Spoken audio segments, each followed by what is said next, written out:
El método de elección popular para elegir a consejeros y magistrados electorales propuestos en la reforma constitucional del presidente Andrés Manuel López Obrador puede provocar la cooptación de los órganos encargados de los procesos electorales, advirtió el exconsejero Marco Antonio Baños. Afirmó que en la propuesta del Ejecutivo no hay candados para impedir que haya injerencia en las campañas de los postulantes a estos cargos electorales, inequidades además que no se asegurarían los perfiles imparciales y calificados. Es un mecanismo que no garantiza imparcialidad, que es un mecanismo que permite cooptar con mayor facilidad a quienes pudieran entrar a la composición del Instituto Nacional Electoral, y no creo que sea saludable para la democracia mexicana. En rigor, yo no le veo ninguna ventaja, pese a que el presidente ha dicho que sea el pueblo el que determine quiénes van a ser.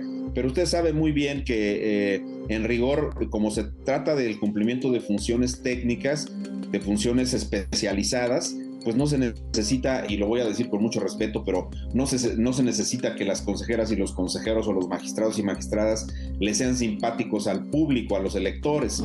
Otra desventaja es el costo. El Instituto Belisario Domínguez estimó que para la instalación de las 160,000 casillas para realizar la elección popular, la autoridad tendría que desembolsar 8,000 millones de pesos. Sin embargo, el exconsejero dijo que la estimación es más baja. Creo que el costo que para la revocatoria de mandato determinó el Instituto Nacional Electoral es el mejor parámetro, porque como se trata de una sola elección con una sola boleta para elegir a los consejeros electorales, si es que eso se diera así, pues entonces costaría alrededor de 3,800 millones de pesos, que es la instalación de poco más de 160,000 casillas, que como no es una elección, porque recuerde que en la iniciativa se dice que elegir a los consejeros en forma abierta no sería simultáneo a las demás elecciones. Baños afirmó que sí debe de haber una reforma encaminada a fortalecer el sistema electoral mexicano, por lo que pidió a los legisladores analizar con cuidado la propuesta de reforma. Gabriela Jiménez, presidenta nacional de la Asociación Civil Que Siga la Democracia, explicó algunas ventajas que implicaría la elección directa de la ciudadanía en los consejeros y magistrados.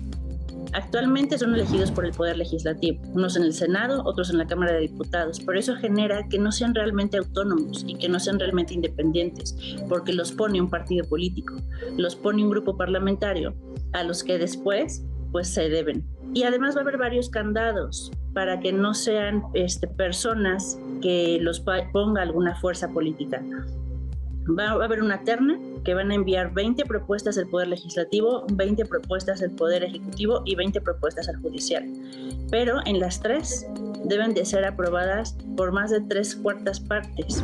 La reforma planteada por el presidente Andrés Manuel López Obrador pretende desaparecer al Instituto Nacional Electoral y crear en su lugar al Instituto Nacional de Elecciones y Consultas, disminuir el financiamiento a los partidos, eliminar a los legisladores electos directamente y elegir a través del voto directo de la ciudadanía a consejeros y magistrados electorales. Verónica Macías, Heraldo Media Group.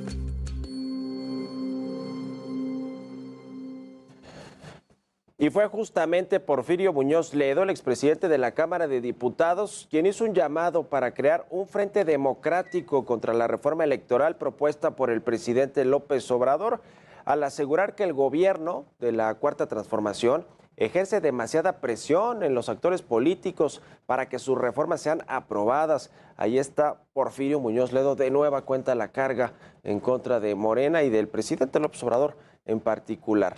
Y fue la jefa de gobierno quien salió a la defensa de esta reforma al señalar que su principal objetivo es fortalecer la democracia del país y la participación ciudadana. Explicó que la propuesta del presidente López Obrador no busca desaparecer ninguna institución, sino construir un nuevo organismo electoral. Estas fueron sus palabras.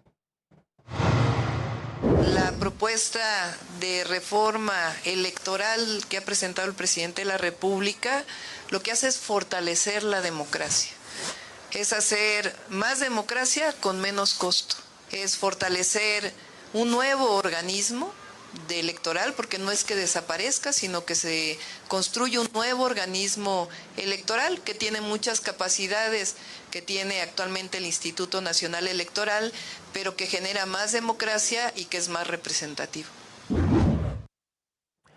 Y luego de que la Comisión Nacional de Derechos Humanos recomendara transformar al INE por vicios electorales y acusarlo de sabotear la voluntad del pueblo, la fracción parlamentaria de Movimiento Ciudadano solicitó formalmente que sean aplicadas medidas cautelares a la comisión al considerar que sus comentarios vulneran el principio de democracia sustantiva, al buscar ejercer presión sobre el Poder Legislativo para la aprobación de esta reforma electoral y en particular contra su titular, que bueno, pues es, sabemos, muy cercana al presidente López Obrador, Rosario Piedra, quien, bueno, dice es una defensora de los derechos humanos desde hace mucho tiempo, pero pues es muy cercana al presidente López Obrador y prácticamente tiene esa misma línea ideológica de pensamiento.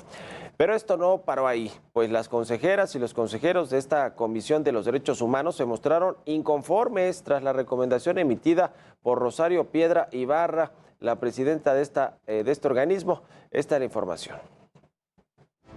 Consejeras y consejeros de la Comisión Nacional de Derechos Humanos se rebelaron contra la presidenta del organismo, Rosario Piedra Ibarra, por su pronunciamiento en contra del Instituto Nacional Electoral referente a la iniciativa de reforma que se discute en el Legislativo. Mediante una carta, rechazaron que la Recomendación General 46/2022, publicada por la CNDH el 30 de octubre, dijera literalmente o de manera similar lo siguiente. 1. La frase, se recomienda la transformación del INE. Y 2. Que el IFE o INE fuera un órgano autónomo únicamente de nombre, instrumentos parciales de sabotaje de la voluntad del pueblo, que solo han servido para el mantenimiento de vicios que por años, si no es que por siglos, han manchado nuestros procesos electorales. El documento firmado por los 7 miembros del Consejo Consultivo se deslinda de este discurso y exige a la presidenta de la CNDH apegarse cuando se refiera a las recomendaciones aprobadas por el Consejo Consultivo, estrictamente al lenguaje apropiado, sin interpretaciones políticas respecto de su contenido. Remataron diciendo que estos pronunciamientos desvirtúan las recomendaciones de la Comisión como mecanismo garante de los derechos humanos. Asimismo, fueron puntuales en enumerar las 3 recomendaciones específicas al INE, las cuales se refieren estrictamente a la independencia del organismo de cualquier grupo partidista, su ejercicio austero y democrático en favor de la ciudadanía y compromiso de promover y apoyar los ejercicios de participación y consulta ciudadana. Con información de Yesenia Santiago,